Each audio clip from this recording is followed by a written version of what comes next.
Ok, muy buenas tardes.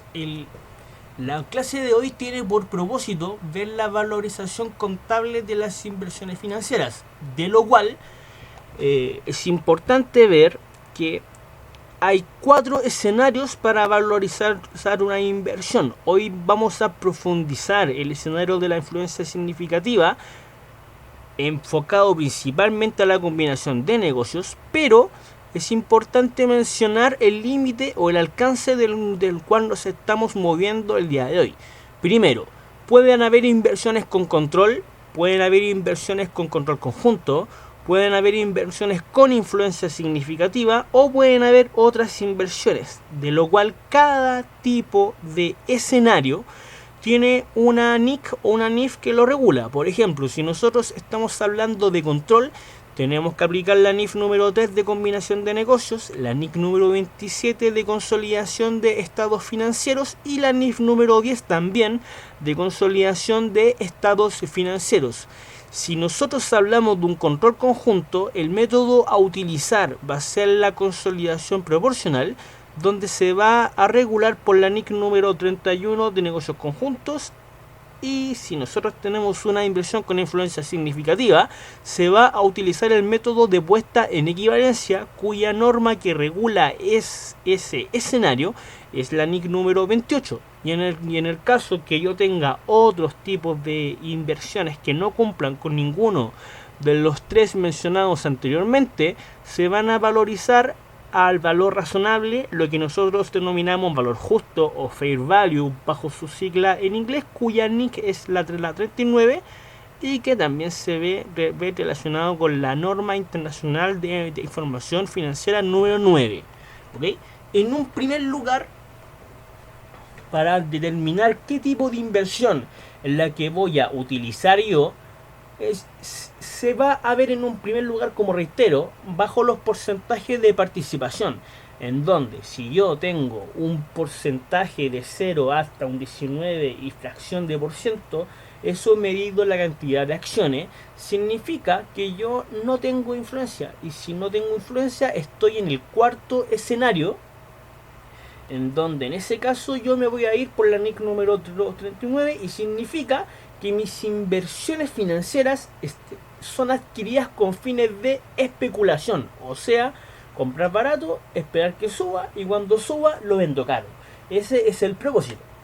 Luego, si yo tengo influencia significativa, significa que el porcentaje de participación que yo adquiero oscila entre un 20 hasta un 49,99 y proporción de por ciento, de lo cual eso representa que el accionista tiene derecho a participar en las políticas a nivel de empresa, tiene derecho a opinar, tiene derecho a voto, y si ocurre eso, estaríamos en un tercer escenario que, ojo, pueden haber inversiones con influencia significativa que también consoliden, de lo cual ya lo vamos a ver en un ejercicio posteriormente. Y luego, si mi porcentaje de participación es de un 50 hasta un 100%, puede haber control o control conjunto. ¿Cuál es la diferencia? La diferencia principal es que el control pertenece a una persona y el control conjunto es que es un grupo que se une para poder adquirir participación de una sociedad, de lo cual lo vamos a profundizar un poco en detalle a continuación. ¿Ok? Entonces, 4 escenarios por defecto podrían ser bajo los porcentajes de participación es que yo lo valorice, pero eso se llama presunción, ¿ok? Porque la presunción mide o dice que los porcentajes de participación son los que definen mi control, mi influencia significativa o nada. Pero eso no necesariamente es así. Hay excepciones a la presunción y al igual que hay también pérdida de control. Las excepciones a la presunción podría ser, por ejemplo, que hay un accionista que controle los votos de la sociedad. ¿Qué es lo que pasa si un accionista, el señor A, tiene 5 acciones de un total de 100? En ese caso, yo entendería que es 5% y bajo ese contexto no tengo influencia. Pero si ese señor que tiene 5 acciones logra tener 10 votos de un total de 20 en la cantidad de los directores, diríamos que sus votos equivalen a 50%, por lo cual, en un principio, la cantidad de acciones que tiene equivale a una participación de un 5. Pero, como él puede influir en el 50% de los votos de la sociedad, se entiende que en ese caso tendría control.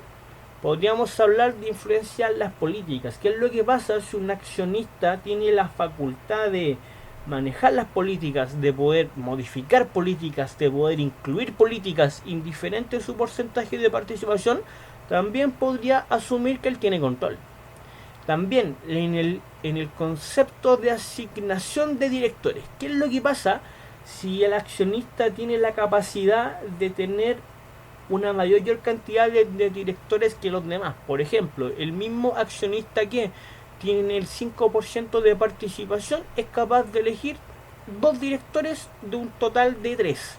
En ese caso, estaría diciendo que el tipo tiene un 66% de participación en función a los directores, porque su porcentaje en cantidad de acciones es un 5%. En ese caso no tendría nada, pero como él puede designar 2/3 de los directores a nivel de empresa, y los directores son los que mueven la sociedad, podría decir que él también tiene control. Por ejemplo, si yo hablo de que un accionista tiene capacidad de poder controlar los votos en reuniones, que es similar al primer caso, controlar los votos de la sociedad, ¿cuál es la diferencia? La diferencia es que en controlar los votos de la sociedad puede ser que le den un permiso a los demás accionistas para que su voto sea representado.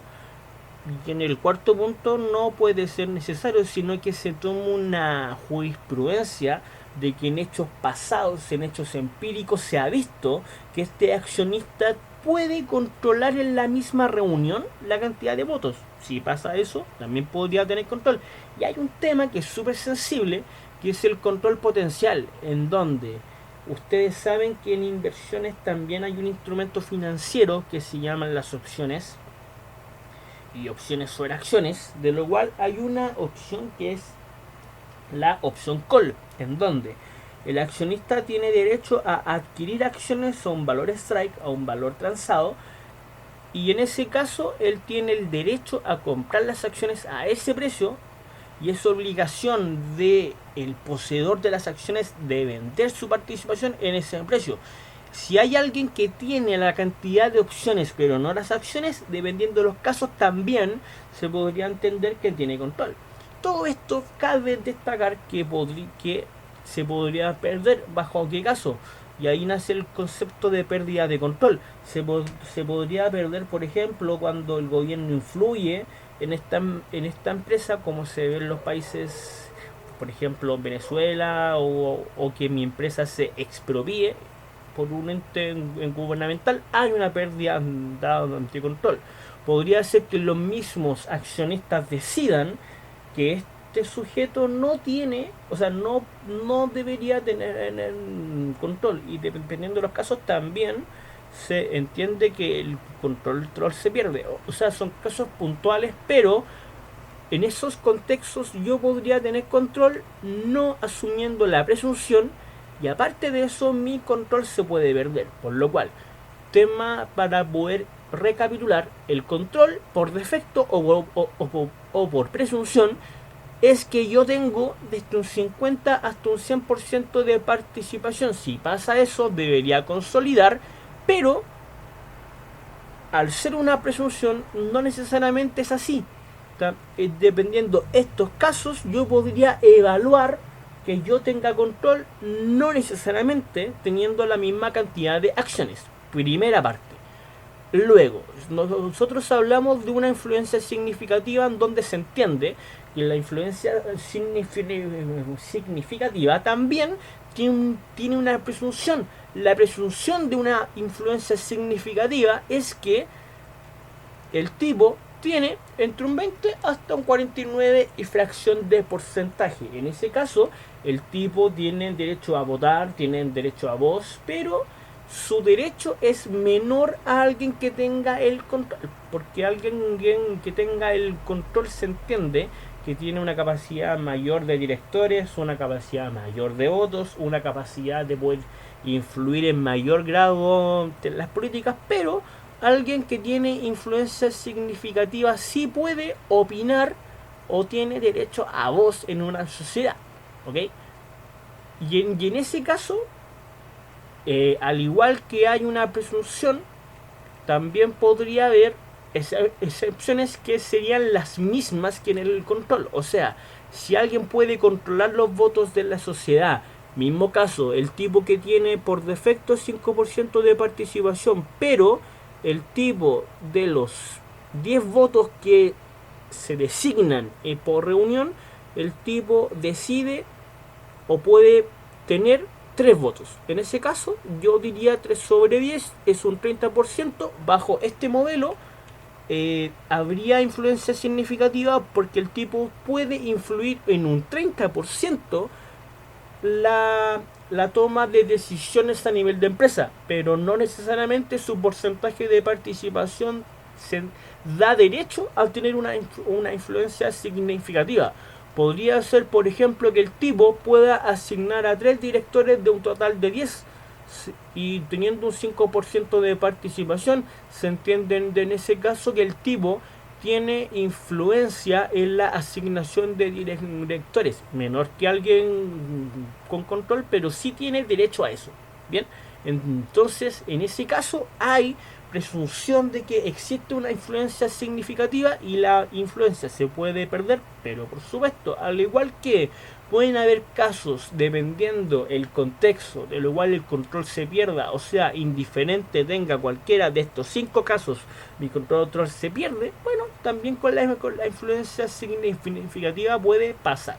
Ahora, mencionando brevemente el tema de control conjunto, porque no lo vamos a profundizar, control conjunto consiste en que una empresa se asocia con otra y estas dos empresas crean un nuevo ente cuyo propósito es que ese ente logre tener control sobre otra sociedad.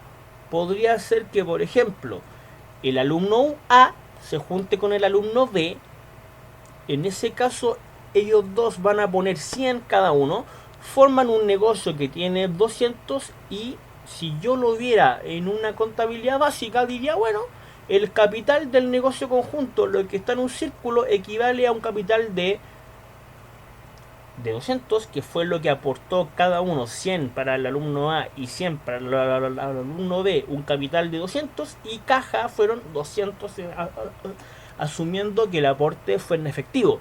Si esos 200 se ocupan 100 para comprar acciones de otra empresa y esa empresa con esos 100 equivale que yo tenga un 50% de participación y aplicando una presunción, estaría diciendo, bueno, hay control conjunto, porque la empresa A y B tienen control sobre la sociedad que compró ese negocio en conjunto. Si el negocio en conjunto dice, voy a comprar el 50% de participación de la empresa C, se entiende que el alumno A y el alumno B son personas que tienen el control conjunto sobre esa empresa C, de lo cual en ese caso el proceso sería una consolidación proporcional, ¿vale?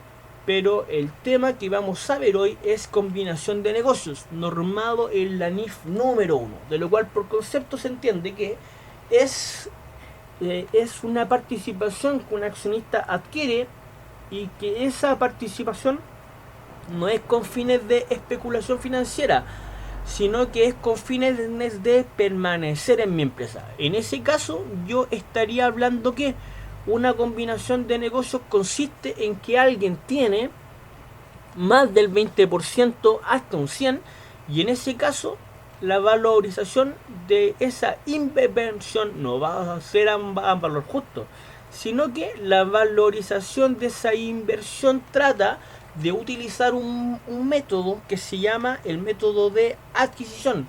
en donde dice, bueno, primero tengo que identificar a la adquiriente, o sea, tengo que identificar cuál es la sociedad que voy a comprar, analizar esa sociedad y en el fondo aplicar un proceso de due diligence para determinar algunas contingencias, que eso logre ver cuál va a ser el costo de mi inversión, o sea, ver realmente cuánto vale y luego, dependiendo del caso, aplicar una distribución. O sea, el método de adquisición consiste en que yo debo determinar el valor patrimonial de mi inversión, debo ver cuánto cuesta y en ese caso esa inversión se va a moldear dependiendo los movimientos del patrimonio que tenga mi sociedad adquiriente. Esto se puede entender de mejor forma con el ejercicio que vamos a ver a continuación.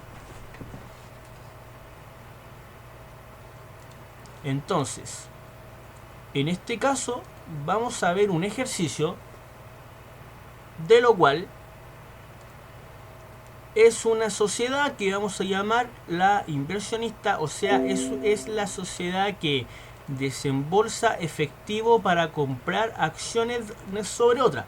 Entonces, vamos a hablar que la sociedad inversionista grande SA, con fecha 1 de abril del año 2014, compró 120.000 acciones de la sociedad mediana. En este caso, si yo quiero identificar la adquiriente, estaría diciendo que la adquiriente es grande, porque grande está comprando acciones sobre la adquirida, que es mediana. ¿Ok? En ese caso, yo por comprar 120.000 acciones voy a pagar 13.200.000. Y aparte voy a pagar 1,5 millones por la evaluación de la filial, o sea, mi sociedad adquirida. ¿Qué fue lo que pasó acá?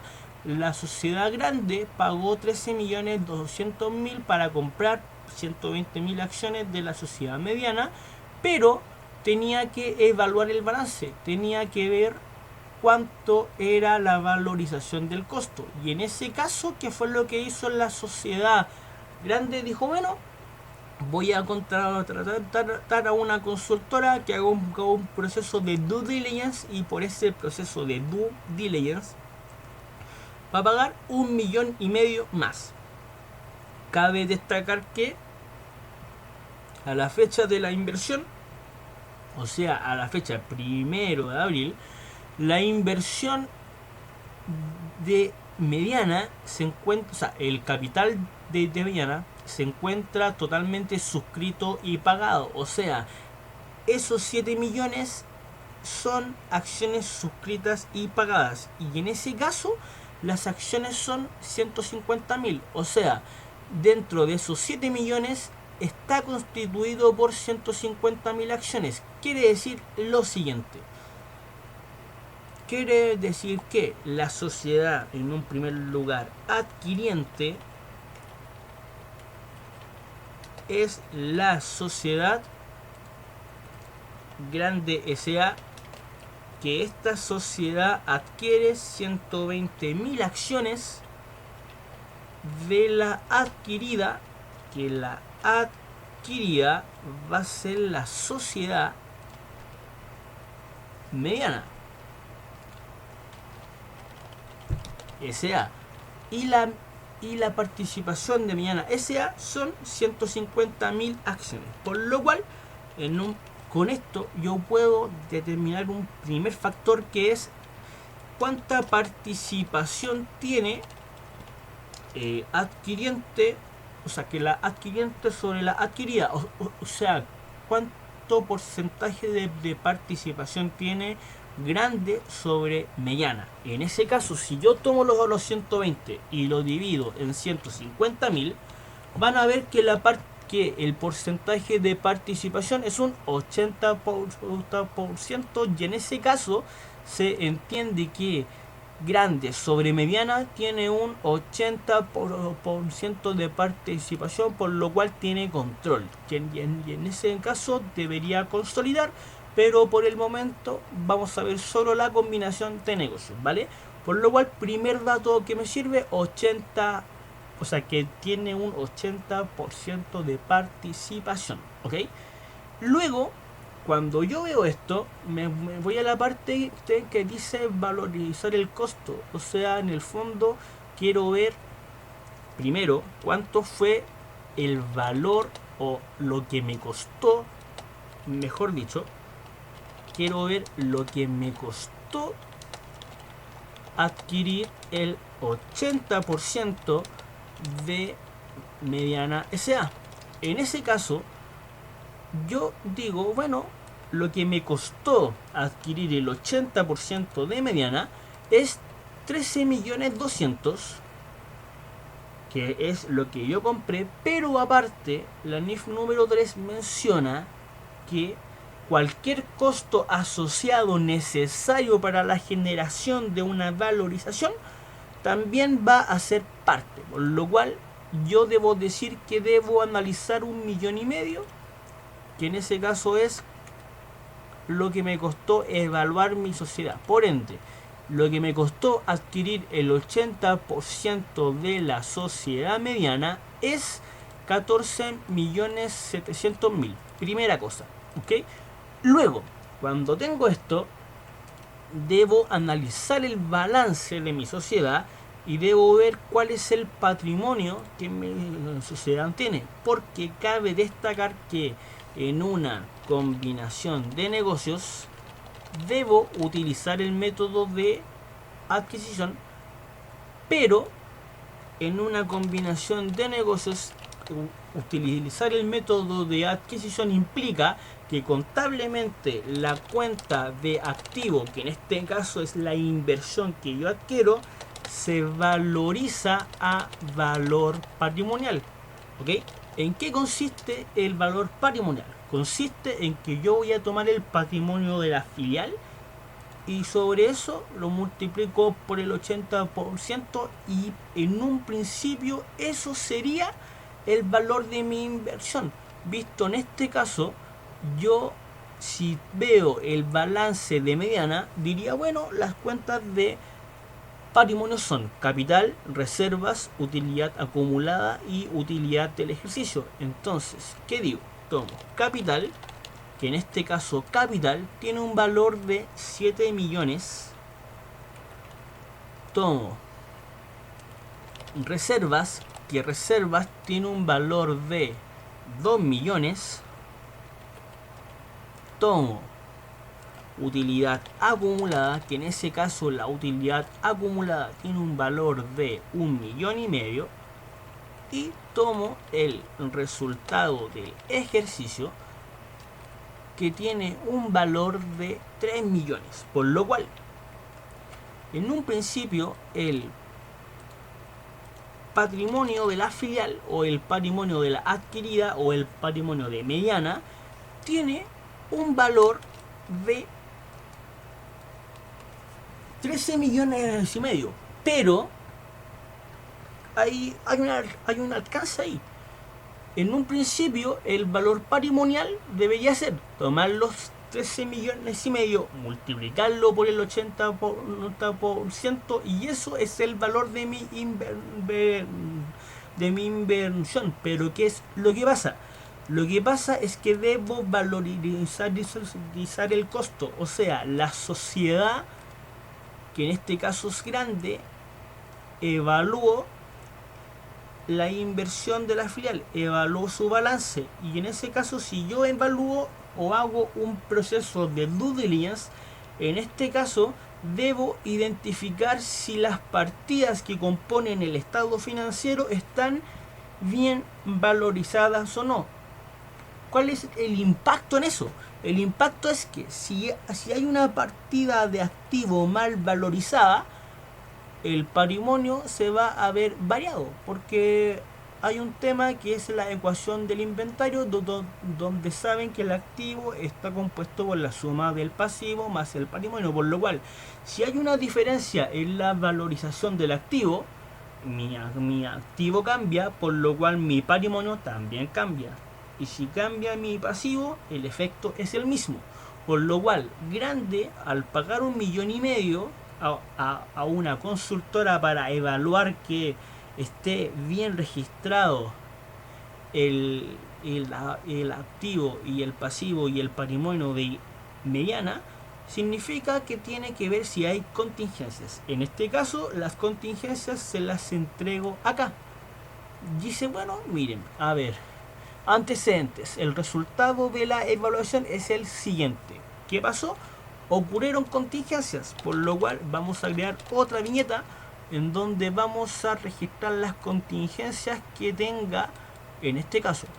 Por lo cual, primero, ¿cómo se hace? Utilizo yo un cuadro, de lo cual queda a criterio, no es que sea un cuadro el base, pero yo lo considero un poco más educativo, de lo cual ustedes ponen la cuenta, en el fondo es replicar lo que dice el balance.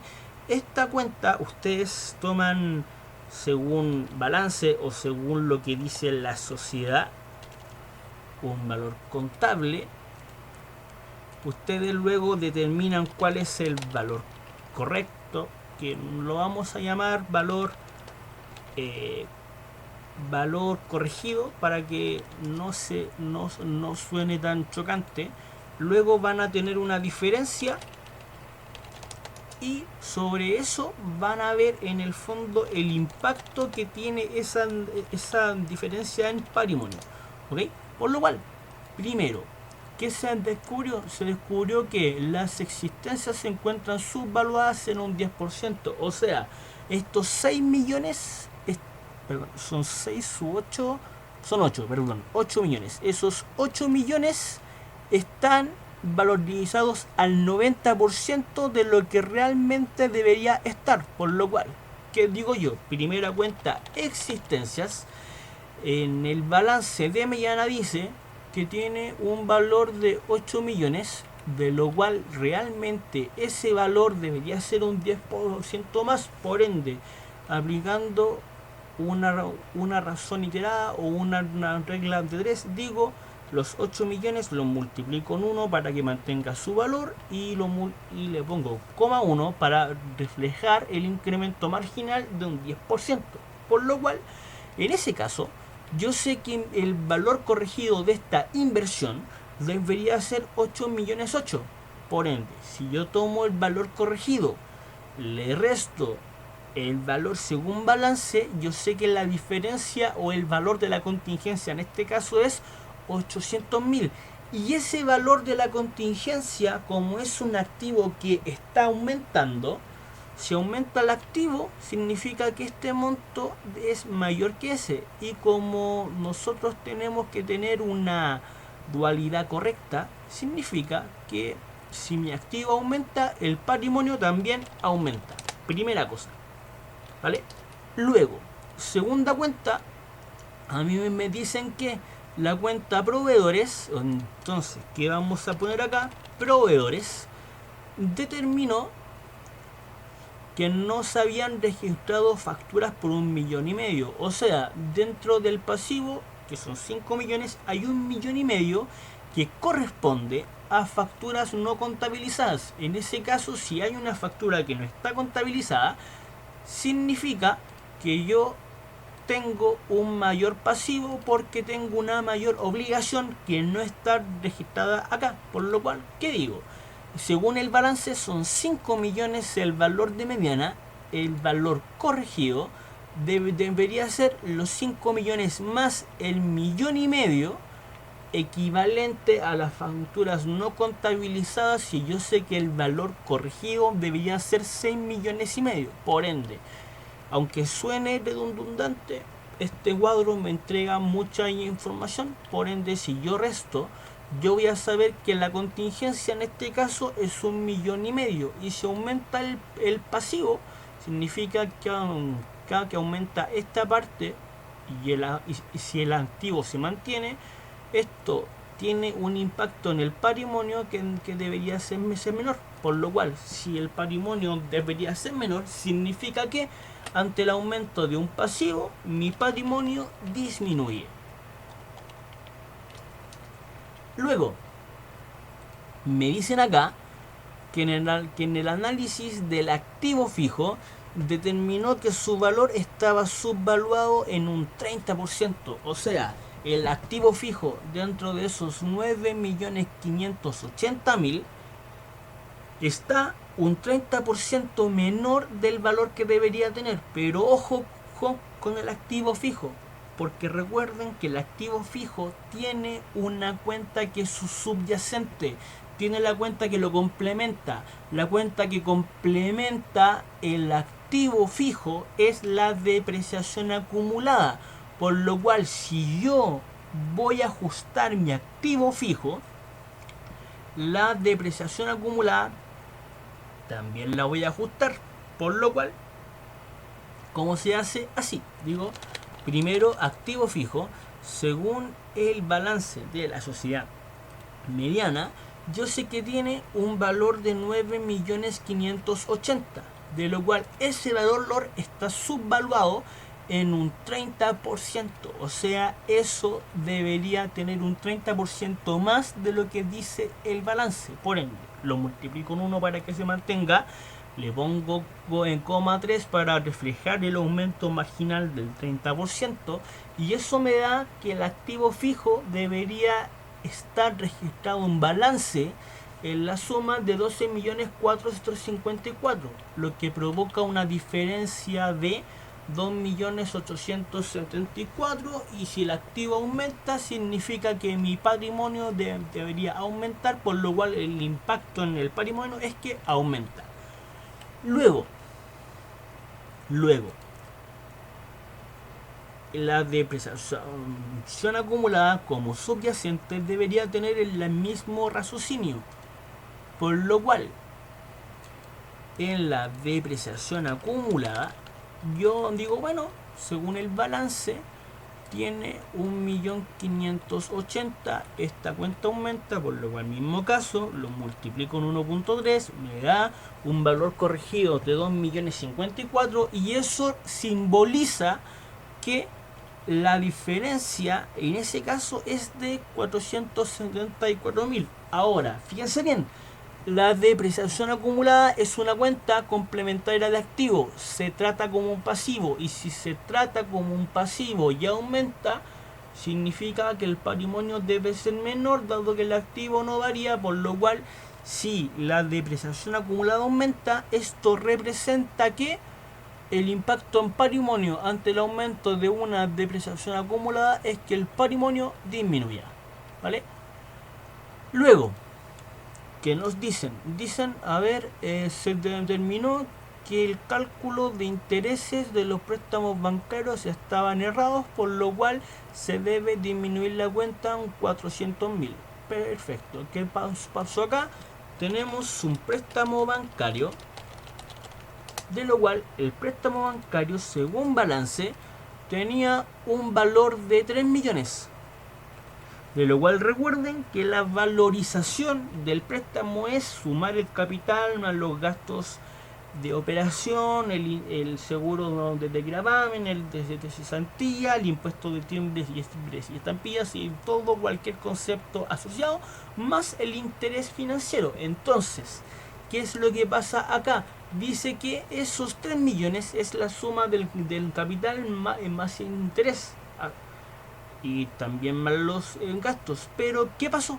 El cálculo del interés estaba erróneo, por lo cual esa cuenta debería disminuir en 400.000. Por ende, a mí me están diciendo que el pasivo debería disminuir en 400.000, o sea, el valor corregido va a ser de 2.600.000, y eso representa que el préstamo bancario tiene una diferencia de 400.000. Ahora, es un pasivo que disminuye. Si disminuye el pasivo, significa que disminuye mi obligación. Si tengo una menor obligación, significa que tengo un ahorro de recursos. Si tengo un ahorro de recursos, significa que tengo un mayor activo. Que a un mayor activo, el patrimonio también aumenta, por lo cual un menor pasivo se mueve o indica que si disminuye mi pasivo, mi patrimonio aumenta, ¿vale? Luego se menciona acá que se deben reconocer derechos de llaves en la suma de 500.000. O sea, aparte de los activos, había un intangible que no estaba contabilizado, por lo cual ese intangible lo voy a contabilizar yo. Por ende, ¿qué digo? Hay un derecho de llaves, de lo cual ese derecho de llaves se mueve de la siguiente forma. Dice, según balance no está, por lo cual se entiende que es cero. El valor corregido debería ser de 500.000. Por ende, yo sé que en ese caso la diferencia es de 500.000. Y si es de 500.000 y es un activo que aumenta, significa que mi patrimonio, bajo toda la explicación previa, también debería aumentar, ¿vale? Por ende, yo sé que todas estas diferencias tienen un impacto en patrimonio, que fue el que vimos acá. Y si hay una diferencia en el patrimonio, significa que el patrimonio de la sociedad mediana no necesariamente va a ser 13 millones y medio, sino que debería ser otro valor. Y como yo estoy usando el valor patrimonial, significa que yo debo al valor del patrimonio de la sociedad mediana aplicarle el 80%, que es mi porcentaje, lo que yo adquiero. Por lo cual, ¿qué debería decir? Bueno, debería analizar cuál es el valor que discrepo yo con relación a lo que tiene en el balance de la sociedad adquirida. Por lo cual, ¿qué voy a decir? Bueno, yo sé que esos 800.000 están aumentando el patrimonio, por lo cual lo voy a sumar. Luego tengo 1,5 millones que disminuye el patrimonio, por lo cual lo voy a restar. Luego tengo 2.874.000, que es un activo que aumenta mi patrimonio, por lo cual lo sumo. Se entiende que también voy a restar la depreciación acumulada. Voy a sumar el préstamo bancario y también voy a sumar el derecho de llaves, por lo cual yo sé que la diferencia de las contingencias me da 2,6 millones, lo que técnicamente nosotros vamos a llamar reserva de valor justo. Entonces, si yo quiero valorizar mi inversión en un primer lugar, yo digo, bueno, no va a ser el patrimonio de mi filial 13 millones y medio, sino que le tengo que sumar los 2,6 millones determinados en la contingencia, en mi reserva de valor justo, por lo cual yo podría decir que el patrimonio corregido o el patrimonio real que debería tener la filial es de 16 millones 100. Y como yo estoy usando el valor patrimonial, yo sé que de los 16 millones 6 le debo sacar el 80%, que es mi porcentaje, y eso va a ser el valor de mi activo. Activo que se puede llamar inversión en empresas relacionadas, inversión en filial, inversión en sociedades, inversión en combinación de negocios, como les plazca. Yo lo voy a llamar inversión en filial, y en ese caso, ¿qué digo? Bueno, tomo los 16 millones 100, los multiplico en el 80% de participación, y eso me da que la inversión en filial tiene un valor de 12.880.000. Eso se contabiliza de la siguiente forma: 1 de abril del año 2014, digo, bueno,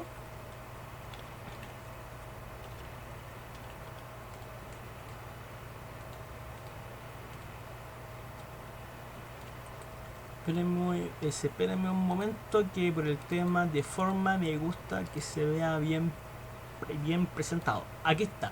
Entonces digo, bueno, el valor de mi activo, que es mi inversión en filial, debería tener un valor de 12.880.000. Ahora, lo que me costó adquirir el 80% de participación, lo que yo voy a llevar a una cuenta por pagar vale 14.700.000. Entonces digo, a ver, estoy pagando 14.700.000 por algo que vale 12.880.000. O sea, yo adquiero la participación en Mediana y yo sé que hay cosas que no están en su estado financiero. O sea, hay activos y pasivos no identificables, que son 2.600.000 que tenemos en este detalle. Esa diferencia significa que hay un menor valor de inversión. Y como yo sé que ese menor valor se genera porque hay activos y pasivos no identificables, yo lo voy a llevar a una cuenta especial que se llama Goodwill. O sea, el Goodwill que representa la diferencia de mi inversión con respecto a lo que pagué, porque hay activos y pasivos no identificables. O sea, yo tengo una creencia de que el valor de la empresa mediana debería subir. ¿Ok? En ese caso, la glosa se entiende que es adquisición de la sociedad mediana SA, de lo cual la glosa, ustedes lo ven, en palabras simples es eso. Y esta es la primera parte de combinación de negocios. O sea, combinación de negocios se entiende que es una inversión permanente, de lo cual la metodología es que en una inversión bajo el modelo de combinación de negocios se valoriza al método de adquisición y tiene estos pasos, de lo cual hasta ahora hemos visto dos. El tercero que entrará en una siguiente sesión. Y estos dos se expresan de la siguiente forma. Primero tengo que ver qué porcentaje de participación adquiero.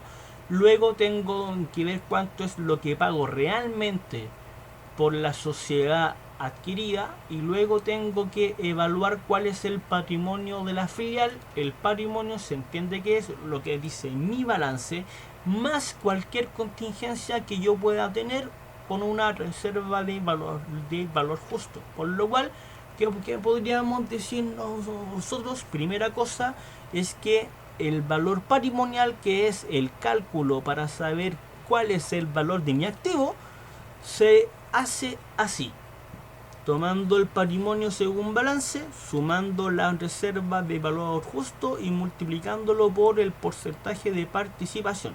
En este caso me da un menor valor, por lo cual me da un goodwill, que ese goodwill se obtiene comparando lo que me cuesta en efectivo con respecto a cuánto da el valor patrimonial. Y eso me da un menor valor o un goodwill. Y por mera lógica, si el escenario fuese al revés, o sea, que el activo fuese mayor que el pasivo, yo tendría una cuenta de ingreso que llamaríamos badwill o mayor valor de inversión.